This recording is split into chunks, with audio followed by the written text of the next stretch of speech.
রাজধানীর পূর্বাচল নতুন শহর প্রকল্পে প্লট বরাদ্দে দুর্নীতির ঘটনায় ক্ষমতাচ্যুত সাবেক প্রধানমন্ত্রী শেখ হাসিনাকে পৃথক ২ মামলায় ১০ বছরের কারাদণ্ড দিয়েছেন আদালত।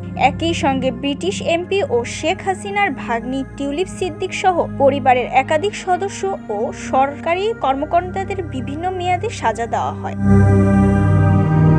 রাজধানীর বিশেষ জজ আদালতে বহুল আলোচিত পূর্বাচল প্লট দুর্নীতি মামলার রায় ঘোষণা করা হয়েছে।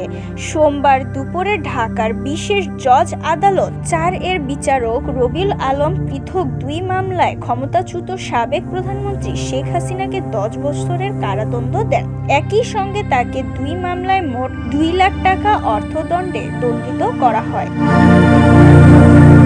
একই রায়ে শেখ হাসিনার ভাগ্নি ও ব্রিটিশ এমপি টিউলিপ সিদ্দিককে ২ মামলায় ২ বছর করে মোট ৪ বছরের কারাদণ্ড এবং ২ লাখ টাকা জরিমানা করা হয়েছে। এছাড়া শেখ হাসিনার বোন শেখ রেহানার ২ সন্তান রাদওয়ান মুজিব সিদ্দিক ও আজমিনা সিদ্দিককে ৭ বছরের কারাদণ্ড দেওয়া হয়েছে।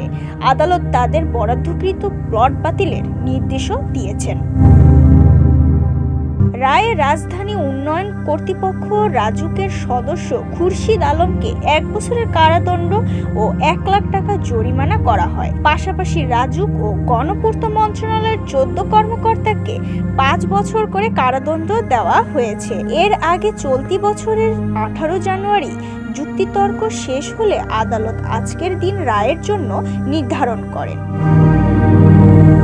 ২০২৪ সালের ৫ আগস্ট গণ অভ্যুত্থানের মাধ্যমে রাজনৈতিক পট পরিবর্তনের পর আওয়ামী লীগ আমলের বিভিন্ন দুর্নীতির অভিযোগ সামনে আসে।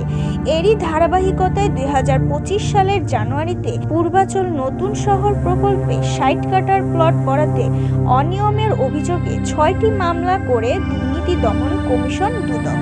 এর মধ্যে শেখ হাসিনা পরিবারের বিরুদ্ধে ৪টি মামলার রায় ইতোমধ্যে ঘোষণা হয়েছে। এসব মামলায় শেখ হাসিনাকে মোট ২৬ বছরের সশ্রম কারাদণ্ড দেওয়া হয়েছে।